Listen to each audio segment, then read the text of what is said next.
Good afternoon, good evening, everybody, and welcome back to Live Up to Freedom. Happy Wednesday, I guess. We're officially halfway through the week. And oh boy, this Wednesday of today has been a wonderful, productive Monday of mine. So I hope yours has been productive, but probably not as busy as mine. But it's been all good. I have a lot to talk about. As you can tell from the title of this video and the thumbnail of this video, we got a little bit of a problem. We got a bit of a Iran deal problem, which I will get to in a minute. But before I do that, as always, remember we are live on X America News, all platforms. That is Rumble, YouTube, X, Truth, also the website xamericanews.com. We're also live on my YouTube channels and on my Facebook page. So wherever you are, as always, I will be keeping my eyes on the comment section, and I look forward to chatting with you while we get through this. Hey, William, lovely to see you on Facebook. I'm going to ask for the same thing I asked for yesterday. If there's a possible way for you to move over to X America News Rumble channel during this broadcast, that would be wonderful. But if not, I understand we all have our preferred platform in whatever is easier. However, if you are on my Facebook, which is fairly the biggest platform I have, I did post the link to the Rumble one just in case if you're not following X America News Rumble channel, which I would like to ask why not. The direct link to this stream on X America News Rumble is right on top of my Facebook page. So feel free to head over. Hi Dan, it's great to see you. Good evening. Feel free to head over to the Rumble channel of X America News and join the conversation over there. It will be greatly helpful if we can build our numbers over there. Also on xamericanews.com, if you're not signed up to our newsletter, it's a free newsletter that we send out, so you can keep up with all the shows, all the programming, all the good things that are happening at X America News. Go to xamericanews.com. Right there on the homepage, right below the player, you'll see it. All we ask for is your email address. You don't even need to give us your name if you don't want to. Just email address, and you will be added automatically to our mailing list, or email list is the more proper term. So if anything happens with one of the platforms, or just in case if you prefer to have all the shows in one email, well, that's what you get if you sign up to our email list. Hello, Josh, to you as well. Okay, I want to get to this Iran deal issue, but before I do that, I want to address something that is just, as you know, I try to stay away from what has been repeatedly repeated on the news of the day, especially days like today where my program is later in the evening, being 7 p.m., now 7 to 4 p.m. Eastern Time. But this one, I need to say this. I completely understand that the cyber attacks and hacking has become a very fashionable attack last couple of years, I want to say. But one thing I am very frustrated with is this supposedly Signal messaging leak. Now, for those of you who know me on a more personal level, I do use Signal with those who prefer it, but I'm more of a Telegram user myself. But also as someone who's behind the scene involved with a lot of technology related stuff, including web coding and developing websites and all that, there is technically no such a thing as bulletproof app. Okay.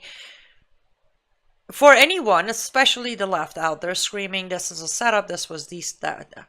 It's not. Every app, every website, any cyberspace existence can be hacked at any given moment if the right hacker is behind the scene. It's just the way it is. Now, am I going to sit here and say, oh, it's not a big deal that those messages were leaked? No, I'm not going to go that far either. But I will say the hypocrisy level is definitely annoying me.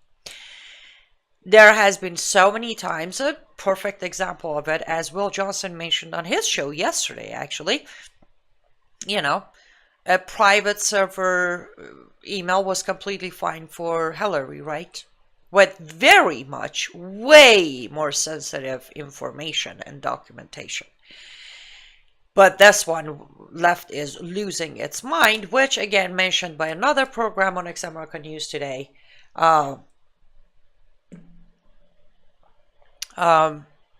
this is another time for them to distract the eyes and ears from what really happened with the congresswoman that I blame my accent, but the way her last name is spelled, I have always felt more comfortable saying crooked than crockett, but whatever we call her, we're going to use this signal messaging leaked scenario to create enough chaos and distraction from the fact that left is yet at it again. And no matter how much she's trying to backtrack on her comments about Abbott in Texas, we're just going to try to cover that up. So literally, that's it. That's all I wanted to say. I get it. It's a big deal. And again, as President Trump mentioned, the attack went just fine. Houthis were attacked, and there was no negative outcome out of this. Do they need to probably revisit their platform and what they're using to do messaging? Probably. But I don't think what did happen is as big of a deal as the left is making it. Another thing I want to address real quickly, again, things that I don't really touch, but I want to touch the Tesla situation, the Tesla vandalism crisis. I've heard so many different terminologies for it. As you know, I'm very good at agreeing to disagree. Very good at that. And I do strongly believe we're in America, and we have a mind of our own, and we can have our own mindset. However, one thing I want to point out is there's a lot of confusion and misuse of information from left, which we expected, but also from other journalists that are either independent, they are right-wing, conservative. There's just way too many labels going on nowadays. And one thing I want to be very clear is, first of all, no one in their right mind should agree with what is happening. Some person, individual, goes and buys a Tesla. You go vandalize it or set it on fire in front of their private home front yard. That is not something anybody should get on with. Now, if you do, well, you got a problem. But again, you want to do it, that's fine. However, defending these people is ridiculous. There's a line that needs to be drawn, and let me get to the confusion part. They are not randomly arresting people. Those who have been arrested are those who have committed a form of crime, either vandalizing, shattering windows, burning Teslas down, trespassing into someone's private property. There has been a crime committed. And again, these are the things I'm hearing from either behind the scene or on air or podcasts I sometimes listen to. It's like, oh, they're randomly picking up people, or they're not picking enough people up. And as you know, there is no making everyone happy, so everybody's going to complain. But I just felt like before I get to the topic that no one else is talking about, I'm going to talk about something everybody's repeatedly talking about, but most people are not putting out the proper information. So I just wanted to do my part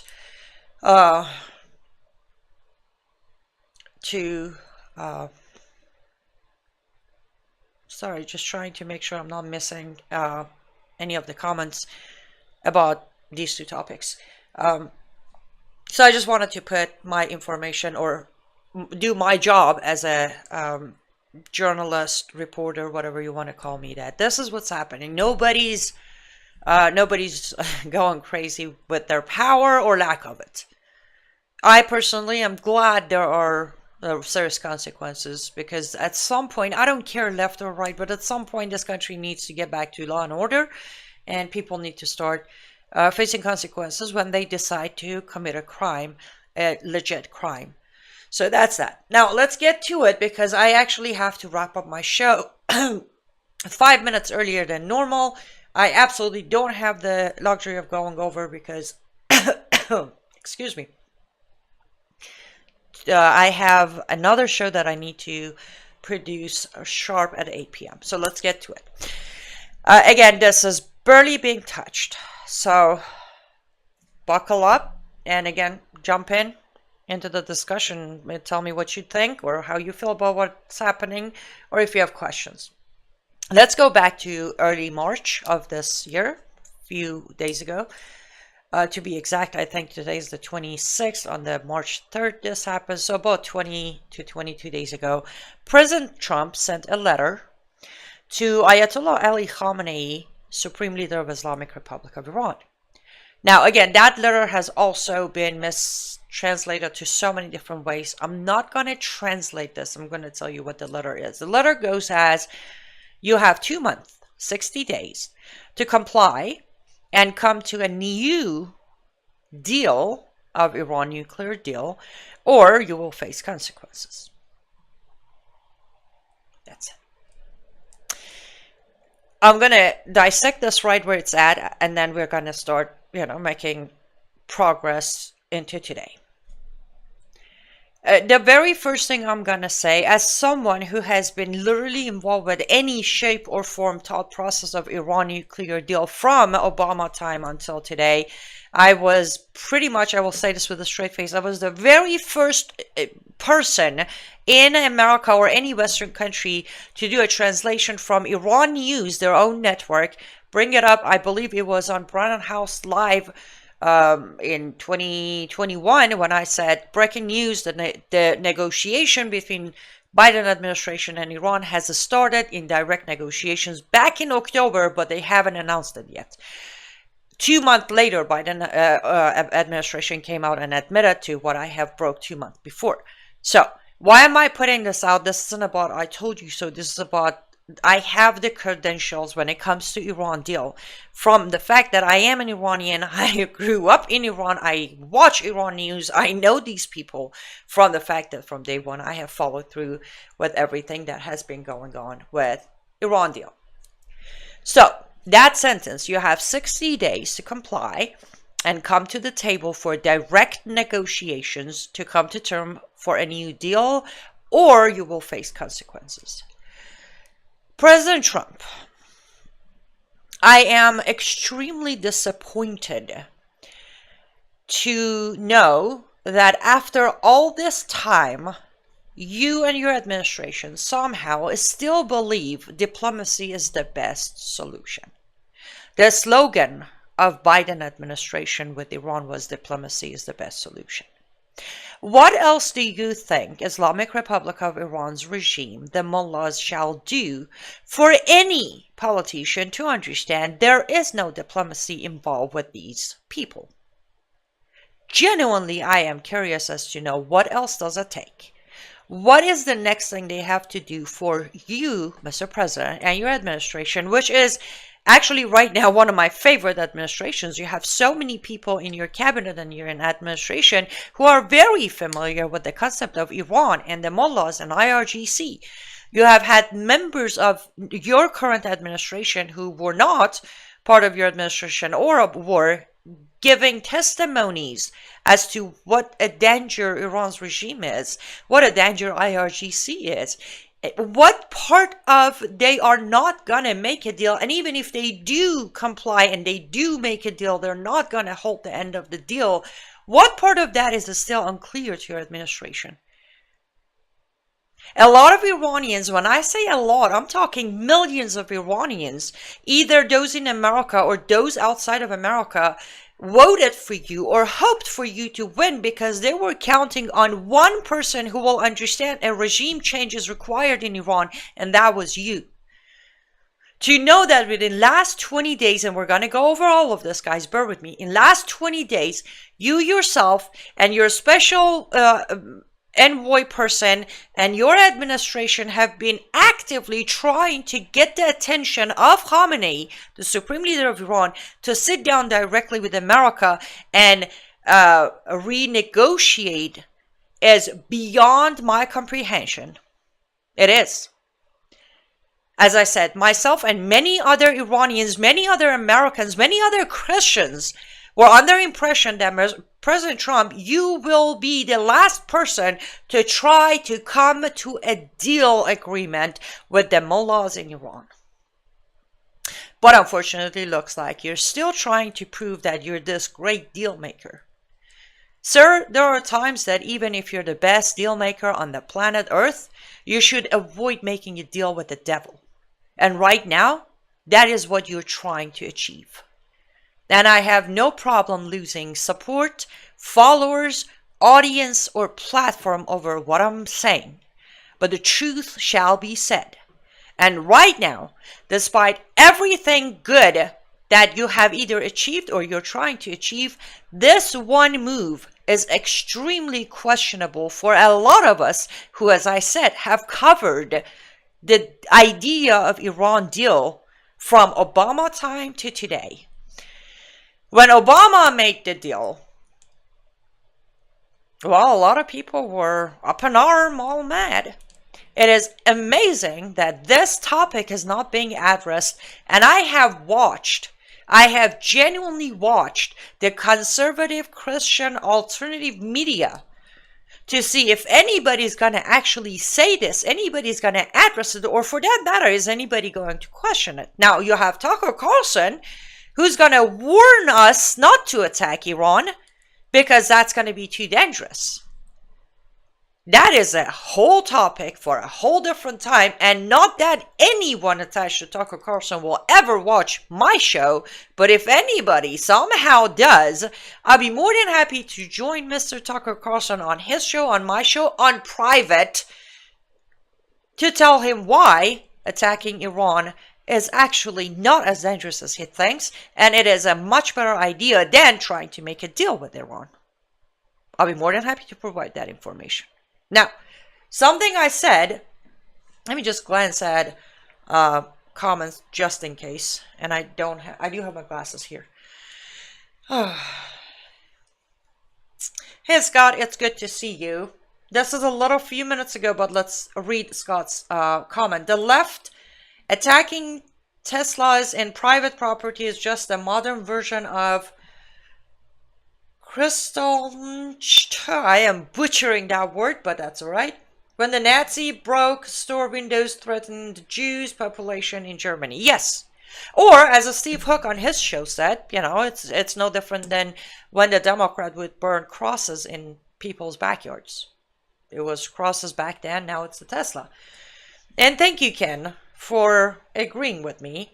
And Dan and Josh, I do see your comments, but seems like you guys are chit-chatting about some fun stuff. So, and Dan, just in case if your question on he said, she said is towards me, we will be resuming he said, she said as of next week. Michael Lauber is traveling this week, which on that note, by the way, guys, I will be sitting in for Michael Lauber tomorrow morning on the Insurrection with Derek Evans and Friday morning. So that's going to be fun. And there's a good chance I may not do my own show tomorrow and Friday because I'll be sitting in for Michael so I can cover some of the stories there. And then also I'll have to juggle more behind the scene while Michael is traveling. But when he comes back next week, we will resume He Said, She Said on X America News. We have not forgotten about that show. It's just been a little busy. Okay, comments or address. Let me put up. Let's start with that. Let's start with this one.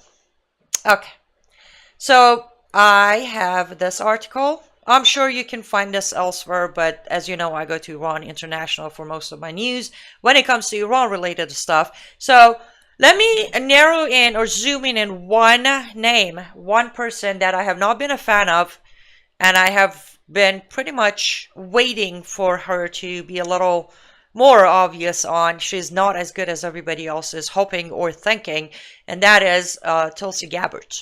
Here we go. So this is Iran International again, just so you know. The headline says, U.S. sees Iran's advocates of nuclear arms emboldened. Iran is not building nuclear weapons, but recent discourse in Tehran urging the accusation, whatever that word is, a bomb is emboldening advocates for such a move in decision-making circle.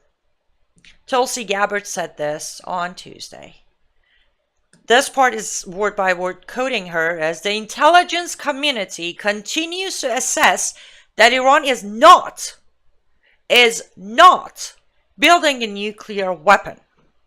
And Supreme Leader Khamenei has not authorized the nuclear weapons program that he suspended in 2003, Gabbard told a congressional hearing. The IC continues to monitor closely if Tehran decides to reauthorize its nuclear weapons program, she added.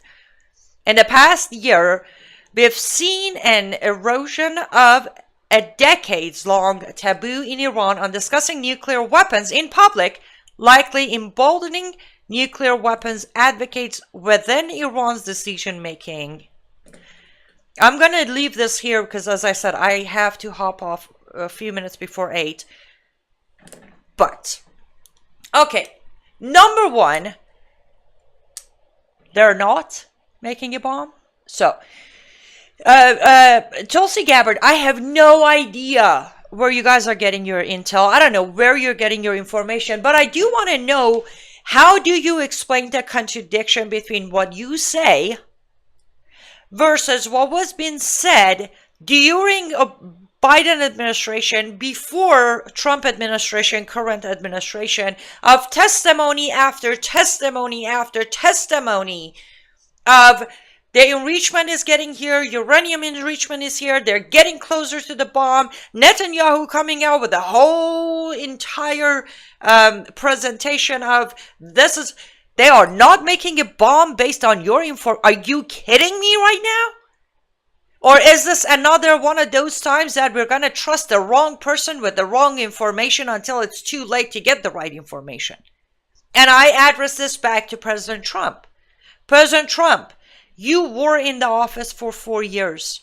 You walked away from the original Iran deal after 2 years of your previous administration. You walked away from that deal. You watched for 4 years of Biden administration trying to renegotiate with Iran. What are you exactly doing right now? 2 months. So clearly about 20 days of that 60 days has passed. Right? Now, what did Khamenei do, by the way, is when you sent that letter?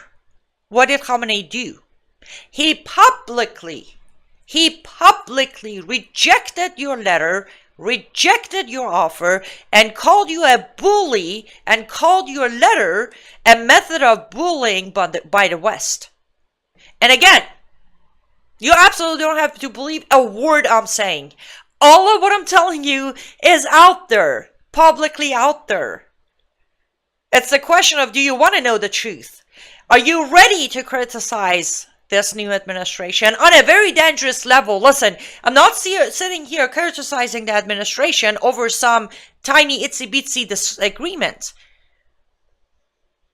If you have been following my program, my webinars, my speaking engagement, my social media posts, you know better than I do that trying to make any sort of deal with the mullahs of Iran is a terrible idea. Hey, listen, even if you're not following me, even if you didn't listen to a word I have said, you watch what happened in 2015, 2016, 2017, 2018, 2019, all the way until 2025. And this is where the most frustrating moment of my life comes to mind, is they have been showing us what they are, who they are, what they're made of, and what their end goal is. What is this whole let's give them another day and another day? Why is Trump administration buying time for the mullahs in Iran? Feel free to let me know in the comment section if you're still here, and if you haven't tuned out because this is too much criticism of the Lord and Savior of America. Because hi PM Impur from YouTube, good to see you. Because normally this happens. The moment these kind of conversation starts, people run. Too hard to see, too much to acknowledge. I don't want to acknowledge that we're actually putting our foot in a very dangerous path, that we criticize the other side repeatedly and over.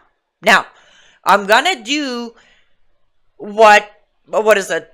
Play the other side's role, right? I'm sure there are many people out there. I think I just poked my eye with my own hair or something. Who cares? There are many people out there who say, hey, Annie, listen. Give him time. Give him time. If the 60 days pass and Iran doesn't do this and that, then such and such will happen.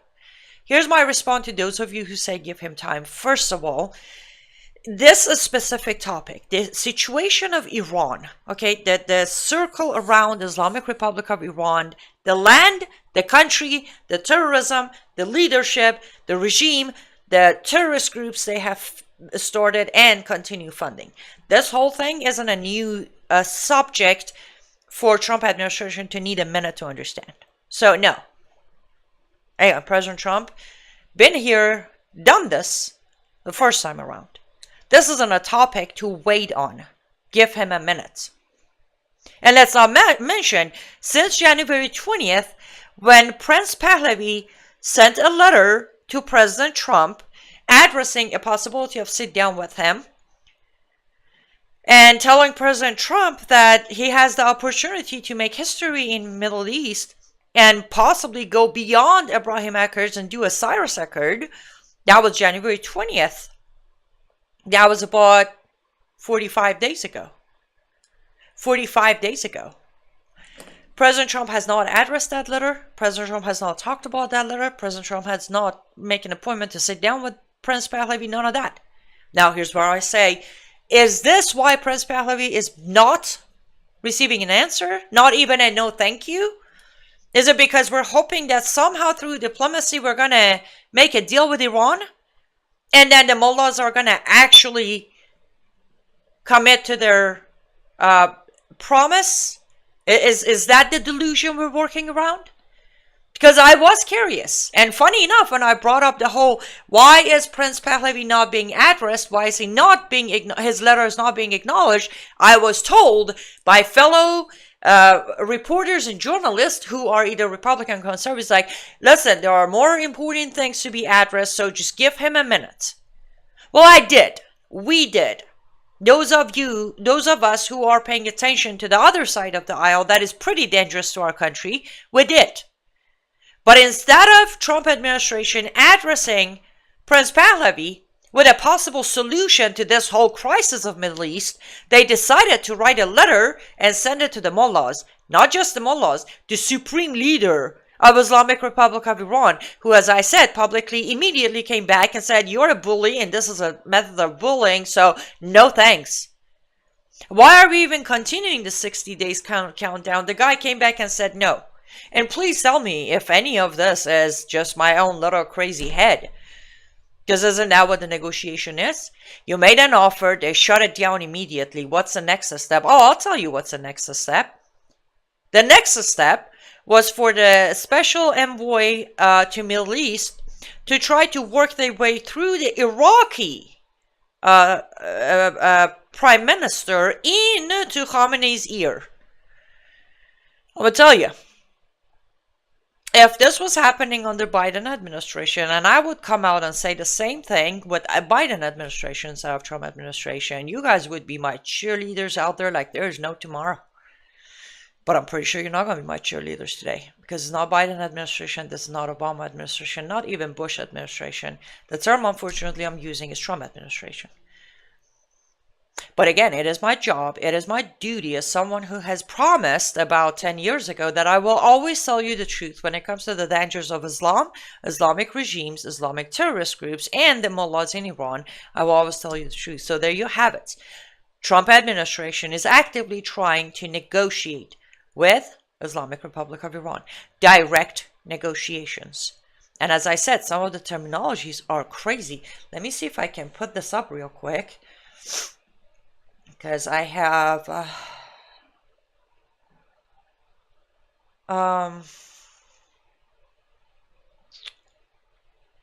bear with me, I have so many tabs open, I probably shouldn't have. Oh, there, okay, there we go. So let me put this up on a screen so you can see. Again, Iran International report. There we go. So no one knows who the Houthis are, Hexet apparently said on one of the leaked texts. I'm not going to read the whole thing. I'm just going to read this one part. I think messaging is going to be tough no matter what. Nobody knows who the Houthis are, which is why we would need to stay focused on 1, Biden failed. 2, Iran funded. 1, Biden failed. 2, Iran funded. By the way, just for the record, I 100% agree with that statement. Nobody knows who the Houthis are. Until recently, they didn't even know how to say Houthis, right? But almost 90% of people who know about the terrorism in the Middle East, they know the Iranian-funded or Iran-backed Houthis.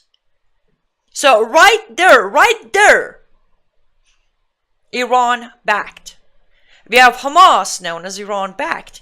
We have Hezbollah, Iran-backed. And then we are over here saying, hey, Khamenei, would you please sit down and have some sort of negotiation? We have to come to an agreement or else. Now, I get it. The tone might be you have 60 days or else. But the fact that there is a 60 days option on the table is absolutely, make it make sense to me, because it doesn't make sense. It doesn't. There is more than enough evidence, tangible evidence, against the Islamic Republic of Iran's regime. Their actions, their agenda, their track record of making deals or not. So, bottom line is, I'm sure I don't have a choice, do I? I have to wait. I have to wait until the 60 days is over, and mark my words, as another extended time is going to be given to them because I've said this since Obama time until today.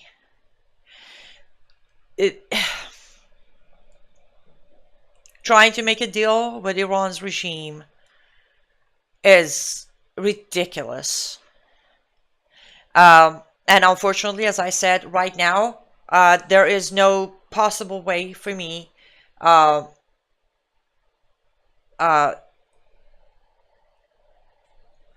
let me read this real quick. Dan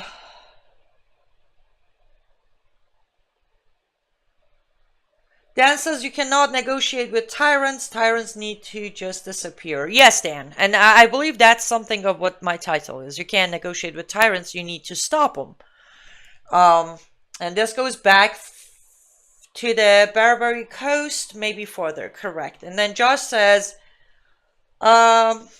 this comment, oh, I did not mean to do that, but it kind of popped up. So I don't think it's a matter of people not being your cheerleader on this because of Trump, Aynaz. I just think there is a lot of, it's not affecting us here and now. So I will 100% disagree with that, Josh. The reason is I have covered this very topic with the name Biden behind it and Obama behind it, and I had plenty of cheerleaders. I appreciate you trying to say otherwise, but no. The truth of the matter is we have that tendency. Well, I don't. The left has their own. The right has their own. When their person is in the office, no criticism is allowed. There are more level-headed conservatives who understand nobody's perfect, but there's still a majority of those who will not cheer on any harsh criticism such as this. And as far as it doesn't affect us thing, Josh, many Americans have learned about Iran and their involvements and their dangers in the last few years. Pretty much everybody knows it does affect us here. Whatever happens with that deal, let's call it. It's simply the fact of, they get the nuclear bomb. Even so, Tulsi Gabbard believes strongly they're not even trying to make it. I knew something is off with Tulsi. I just didn't know what. Okay,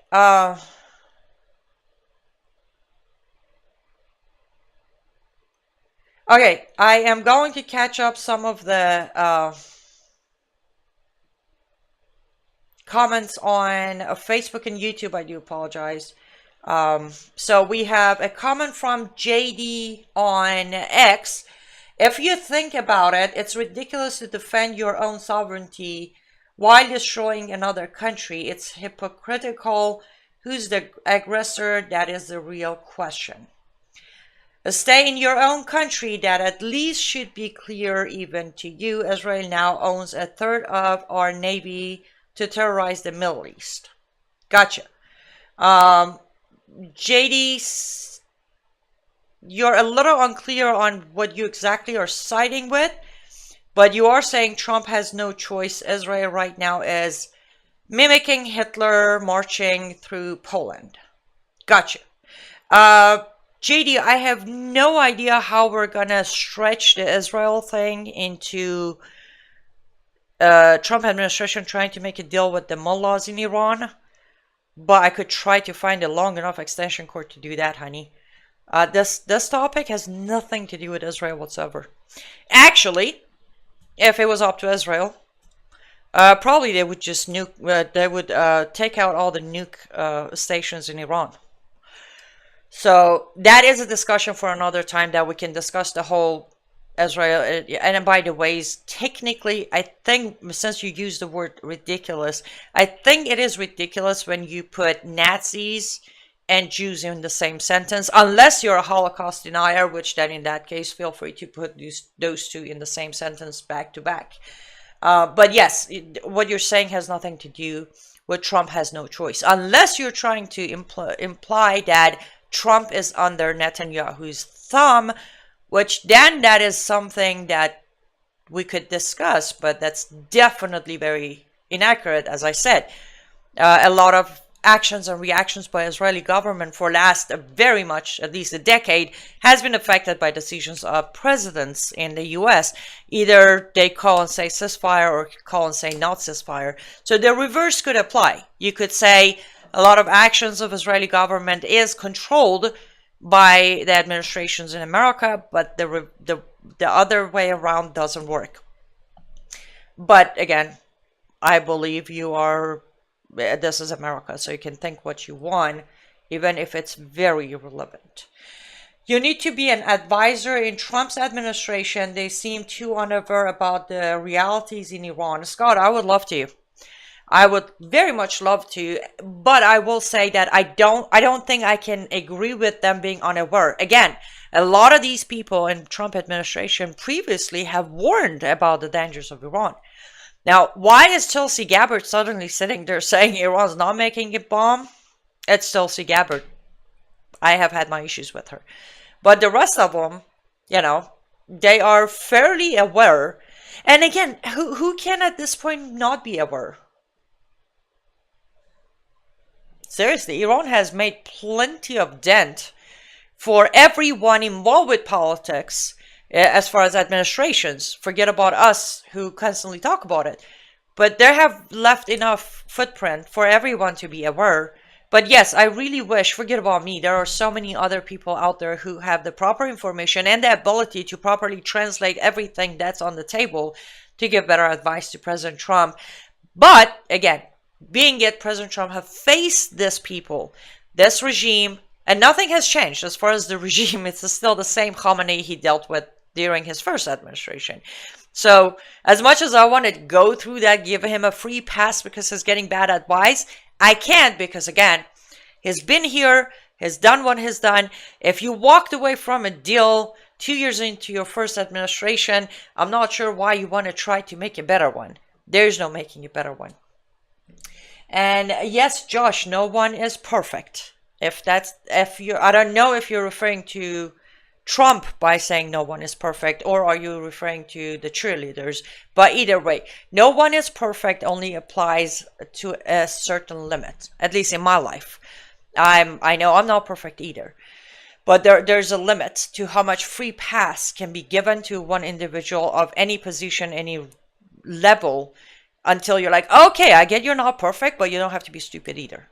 There's a difference. We don't have to be perfect. We're not perfect. But then switching over to stupid or ignorant, then there's no more excuse of no one's perfect.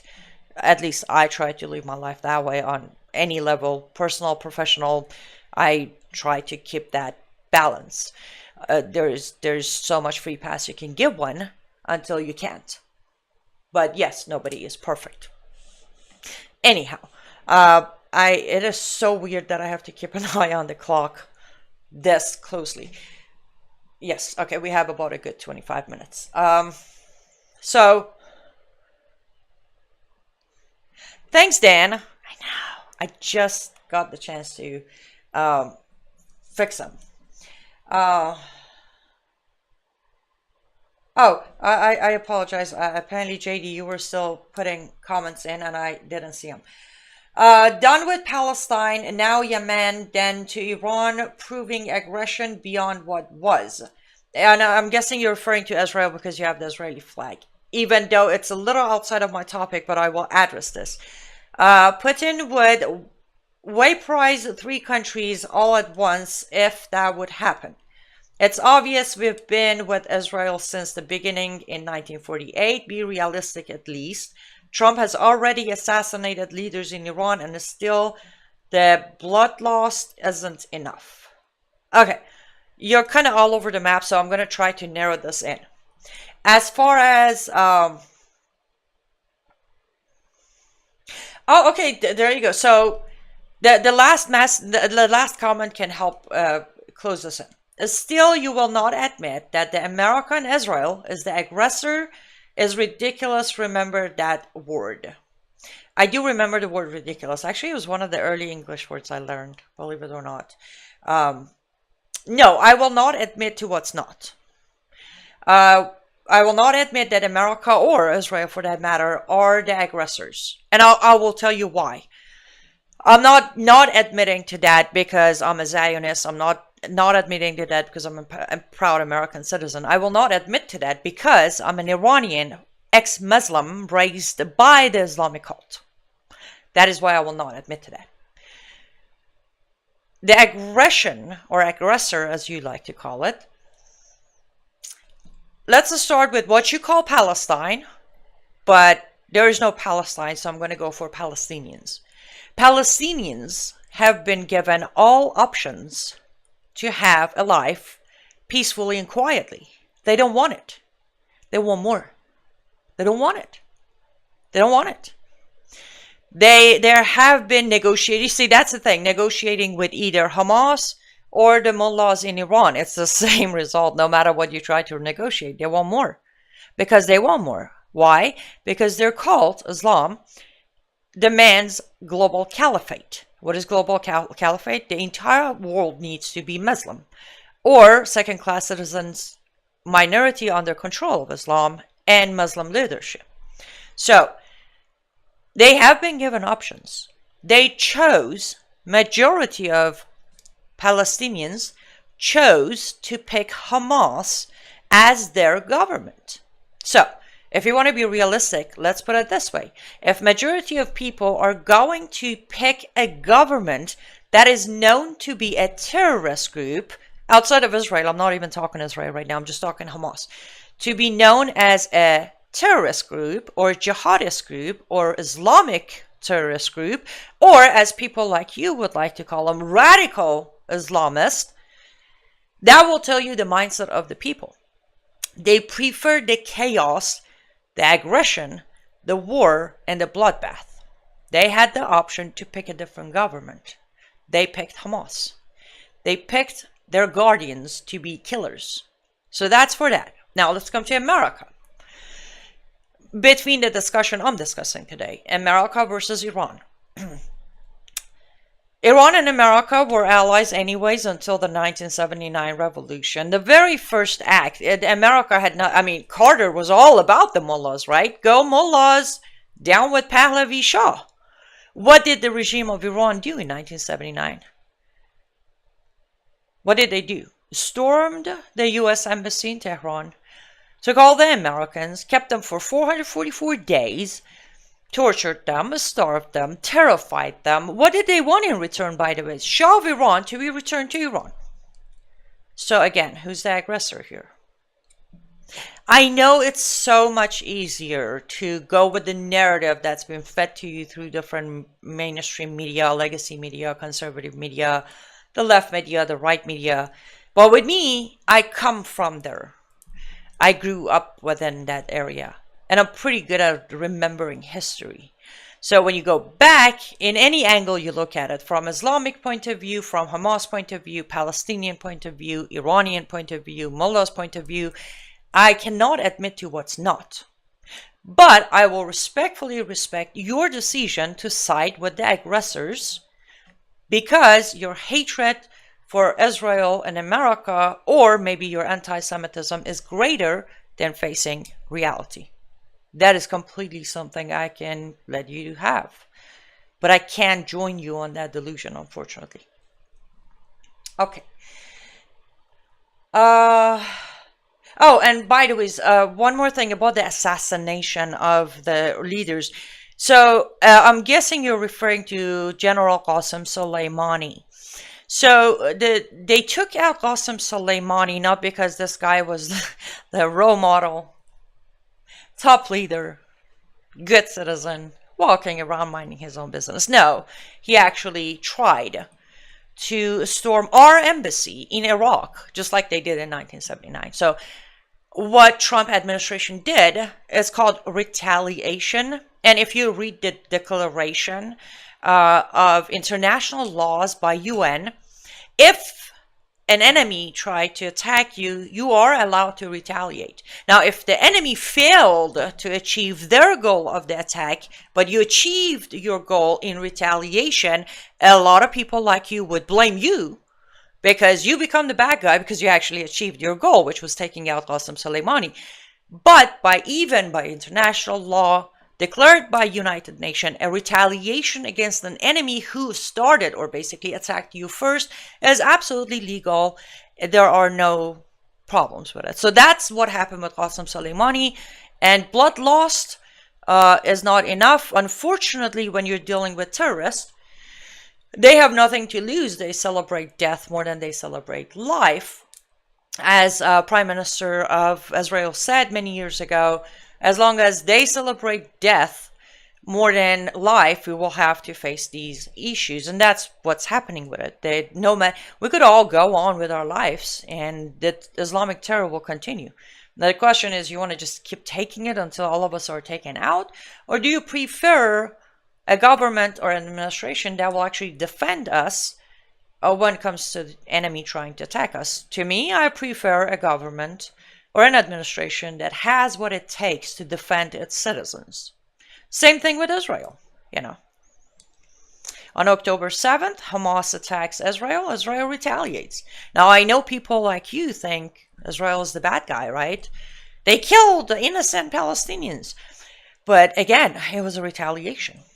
If Hamas did an attack on October 7th, there wouldn't be a retaliation. But then again, that's one of those concepts that unless you have the self-thought process, meaning your thought process isn't attached to what you see on a screen or memes you see on X or posts you see on Facebook, unless your brain is detached from all the things that are being dictated to you by majority of voices, you can't really comprehend this separation.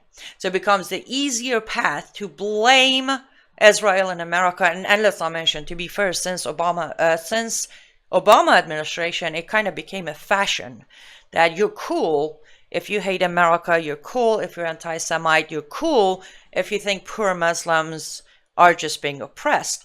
And we all know, we're human. Human nature normally is what? I want to belong. I want to be part of the club. The bigger the club, the fancier I have the desire to be part of it. So yes, anti-Semitism, hate for America, putting the blame on the wrong people has become the fashion, the biggest club out there. And thankfully, I'm one of those people that I prefer to stay home and not go to the club. So I have not been dragged into that side yet.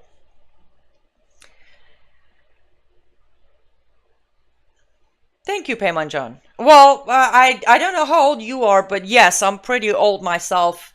And I do hope that at least next generation has a little bit of better comprehension of reality, which is very doubtful considering how much technology is dictating more and more every day. But it would be nice to see a generation of rational people. Scott says, as a kid in 1980, I learned the importance of peace through strength after the presidential election that year.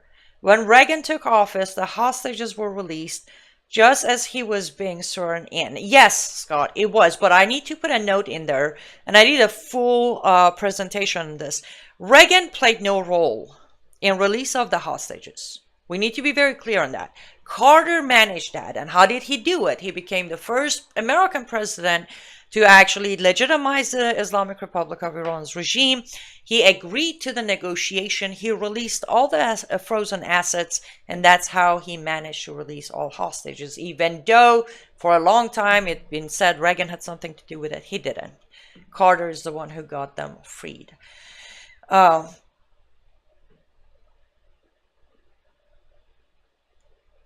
it is, JD says, it is my love for the truth. I expected you to twist that. Oh, no, I don't do love. I don't. That's a messy business. I don't get involved with. Seriously, I'd rather get involved with Palestinians versus Israel than get involved with love. But God saved Trump to save lives, remember. JD, I will agree, yes, God did save Trump. I don't know why he saved Trump. I would never dare pretend like I know what God's plan is. Could I wish that God saved Trump so he could continue his campaign, win the election, and stop Kamala and her puppeteers from turning this country into a socialist communist country? That could be my guess. But I can't say for certain why God saved Trump, because I wouldn't dare try to know. I know I'm part of his plan. We all are, but I don't know what his plan is. Oh, come on, JD. We're having fun. I guess the comment of ridiculous has ended to where I'm a ridiculous woman now. And you're spiritually dead. Yes. I have learned that trying to give in to the emotion cards of people or media or left or right for that matter is a terrible idea for a rational and logical person like me. So no, sweetheart. Nice play. I think you're new on my show. This kind of trick doesn't play with me. And as I said, growing up a Muslim girl in an Islamic country and what I had to face, I don't fall for poor Muslims' attitude, nor do I fall for poor Hamas members who go kill, rape, kidnap, and torture people. I just don't do that. But again, it was a nice try. You'll find the word Hamas in the Hebrew in Joel 3:19 and Obadiah 10, which means violence. Protestant believer on YouTube. I did not know that. Thank you for that information. I might actually have to copy this comment and then go read on it. Thank you for that information. You become just like them. These are supposed to be God's people, woman. The facts bring judgment. Who are supposed to be God's people? I'm guessing you're referring to the Jews, right? But I'll wait for you, because thankfully at least you're a fast typer. I'll wait for you to clarify on these are supposed to be God's people, woman. Who? Trump has to seal at least a truce ceasefire between Ukraine and Russia before he can fully deal with Iran. He has to peel off Russia's bond to Iran, necessitated by the Ukraine war. That is Benjamin's comment. I will go with that comment. However, can we also say while he needs to deal with that side, he doesn't have to chase after Iran for a deal either? Can we at least agree on that? Him or his administration. They sent the letter, just wait the 60 days. Within last 20 days, trying to chase after them is where I got more than a little bit of a problem. Maybe I can see what you mean by Trump's buying time as far as Iran goes, which, by the way, Israel could, take care of the problem. Just saying. The fact bring judgment. When there is an irrational Middle East, you ask for rationality. Yes, JD. I have learned in life, no matter the circumstances, you don't become irrational because circumstances are irrational, because then you're dealing with emotion rather than logic. So, yes, I don't care how irrational Middle East is. I'm not going to lose my rationality over it. I will stay rational. I would not survive the things I have survived if I didn't stay rational. If I would go irrational and if I would go emotional, nothing of me would be left to be saved to make it here.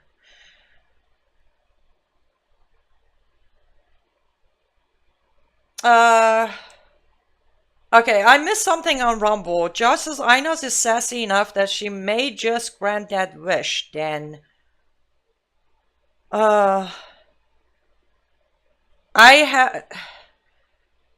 I'm sorry, I missed that wish that I was supposed to grant, so pardon me.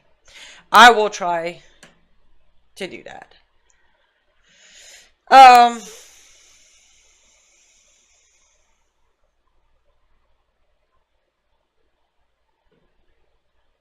Oh, thank you, Dan. Yes, thanks for reminding me. We're almost out of time, and I am absolutely, again, I didn't run a single ad. I am terrible, but that's all right. If you like to support us here at the X America News, this is for the whole network. Go to xamericanews.com, xamericanews.com. Pretty easy to spell. It's X, letter X, americanews.com. Sign up for our newsletter. Head over to our Rumble channel, X America News. Give us a follow because we need to build our numbers over on Rumble to be able to monetize. If you want to directly support me and my work to be an irrational, ridiculous woman who continues to not support the Islamic terror, such as Hamas in Iran and Palestinians, you can head over to my website, liveuptofreedom.com. I'm sorry, JD. Some of your comments were hideously funny, so I just have to run with it. liveuptofreedom.com, liveuptofreedom.com, where we keep things rational. We tell the truth without twisting it into favoritism of minorities, poor people, and all that 9 yard. There are so many different ways to support me there. You can click on my art store, pick up an art piece that I make with my own hands, one of a kind. I can't replicate my own work. You can send a direct donation through my PayPal. You can follow me on my social media pages, and you can sign up to my free newsletter if you like to receive my private or separated from network email blast that I send out once in a while. So I need to run because, oh, thank you, Dan, you're very kind, and Josh, you're very kind as well. I don't know, 41 seem to be old enough to know better. And yes, Dan, I am definitely, those of you who've seen me on TikTok, you know I'm very young at heart. Gotta go. I will be back here sitting in for Michael Lauber on X America News tomorrow morning at 11 a.m. Eastern Time, riding shotgun with Derek Evans tomorrow and Friday. So tune in. I will make sure to stream it on my Facebook page as well. Thank you so much, guys. The seriousness of the issues is still right where it was where I started this. So we're going to keep an eye on this Iran deal, Trump version, and Lord willing, this will flip, this will turn into what should be, and if it doesn't, you're going to see me come back in about 40 days of screaming, yelling, kicking, and not being happy about an Iran deal that was made with Trump administration. Until such time, I want you all to stay very safe, pay attention to what's going on, keep your rationality, because otherwise we're all going to go cuckoo crazy. And I'll see you all back here tomorrow morning with Derek Evans. Thank you so much for tuning in. Bye, guys.